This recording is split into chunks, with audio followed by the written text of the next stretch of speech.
Hello mga kakusina, ngayon naman ay magluluto tayo ng miswa soup with meatballs. Tara, simulan na natin. Unang gagawin natin ay timplahan muna natin ang ating gagawing meatballs. Naglagay tayo ng garlic powder, seasoning powder, black pepper, kunting asin at isang pirasong itlog. Tansyahin lang po natin ang paglalagay ng harina kung sa tingin nyo ay pwede na siya at hindi na maghiwalay yung karne. Okay na po yan. Bubuksan na po natin ang ating kalan at saka maglalagay na ng mantika para magisa tayo ng sibuyas at bawang.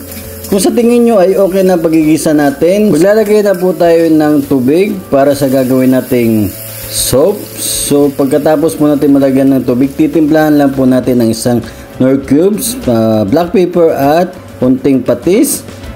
Pakuluan lang po natin. Pag kumulo na guys, ilulunod na natin ang ating ginawang meatballs. Pagkatapos natin malagay lahat ang ating ginawang meatballs, lulutuin lang natin siya ng 8 to 10 minutes. Pagkatapos ilulunod na natin ang ating patula. Lutuin lang po natin ang ating patula guys ng mga 2 minutes. Pagkatapos ilagay natin ang ating miswa. So kung sa tingin nyo ay kulang ng tubig, so dagdagan na lang po natin ng tubig. Pagkatapos timplahan po natin ulit ng paminta at saka patis. Pag okay na sa inyo ang panlasa mga kakusina, pwede na natin i-serve ang ating masarap na miswa with meatballs. So ano pang hinihintay natin mga kakusina? Tikiman time na!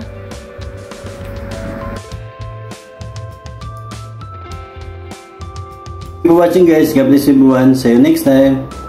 Follow for more. Grabe guys, kalami!